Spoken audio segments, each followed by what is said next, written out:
Another example of what I feel could happen in the town of, in the city of Buenos Aires.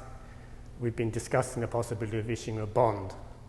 And the idea would be that the city of Buenos Aires, or the bank of the city of Buenos Aires, would issue a bond for X million dollars to finance young people in business.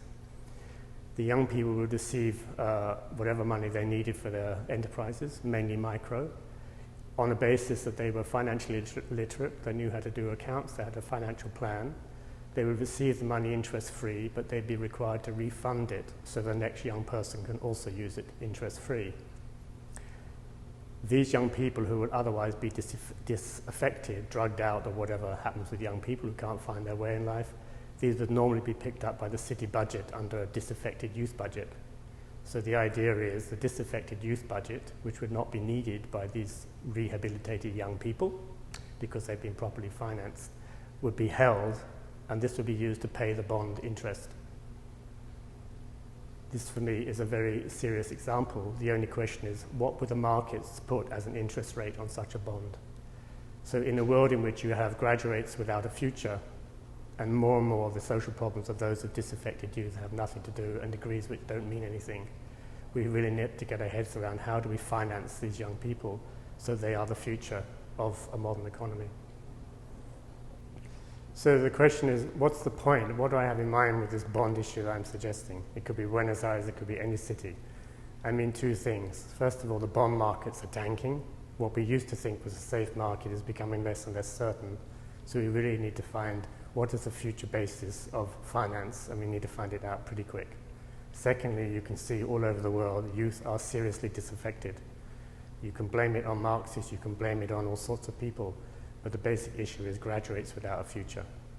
Kids who say, we have no future, our degree is worthless, there's 100 million people want our jobs, what's this all about, and we can't afford to eat.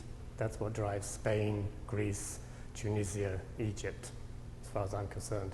And of course London, where such things are not supposed to happen. So you have two things, a bond market which is tanking, and youth which are just said enough is enough. And now the point is, in my idea, the young people who would benefit from a bond would have to be financially literate. That means they simply have to be taught finance at a young age, double entry bookkeeping, how to manage their accounts, how to do financial planning, and they have to be capitalized for what they want to do. So you simply ask young people, what are you on the earth for? Why are you here? What is it you want to do? And do you have the capital you need to do this? And when they tell you, you write them a check. And you don't say, there's only so much money in the world, and if you have it, your neighbor can't, and you don't play any games like this, and nor do you charge them interest. You just say, go do it, and if it works out, just remember some other young people would like to have access to the capital you've just borrowed, so please refund it, so they can do the same thing. And now you will have young people who found their own way in life. They will tell you what they're going to do. They don't need jobs, they just need the possibility to unfold what they already feel they can do. And we build an economy out of that, an economy without jobs, an economy in which young people serve their fellow men by doing what they've come to the earth to do. It's really simple.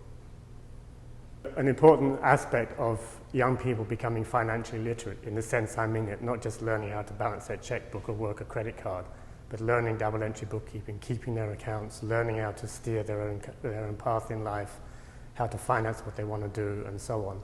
This is what I mean by financial literacy. And when young people do this, they will have a quite definite experience. First of all, the world is driven by what they want to do, not by what the world wants them to do.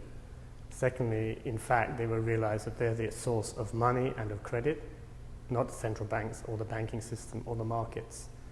They will experience that the economic life is not dominant unless individuals, especially young people, are not allowed to follow or don't find a way to follow out what they want to do. Then the economic life will appear to be dominant. But it's only because we haven't trusted in the individual human being. So if you ask yourself, what currency would these young people use? I give you an example from Argentina of what I call the 3 Spice Girls. These are 3 girls in their early 20s, artists, and they have an installation which is called the Globo, which is Spanish for balloon. So this is an installation of a glass box lined with thorns, big thorns, and a red balloon. And the red balloon is inflated until it just stops short of the spikes, then it deflates. And this is an image. In their mind, this is inflation controlled. So the balloon is inflated till it just doesn't touch the spikes, and then it deflates. This will tell you they understand how to manage an economy. It doesn't have to hit the spikes and then bang and crash back down again. You control all this. So it's an image of understanding the economy breathes. Globo in Spanish means balloon, but then I said, okay, let's call this the global currency. Now let's start issuing globos. So what would be on the front of a globo note? If you look on the front of any note, dollar bill, pound sterling, you'll find some historical reference, some reference to the culture of that country. So on the globo, you'd have to have some historical reference to the entire human race, not to some of it. And on the back of any bill, you will find some geographical reference, some reference to resource. So you'd have to put on the back a picture of some global resource, not some global resource captured by a part of humanity. And then, instead of saying, in God we trust, if you think of the American bill, you'd have to say, in what do we trust? And I would say, in the initiative of young people we trust. And all you have to then to do is decide whether your globo note is 1 globo, 2 globos, 10 million globos. Put your number on it.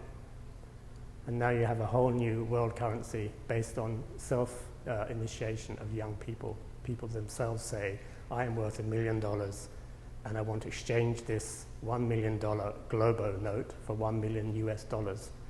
This will give your AAA rating back to you.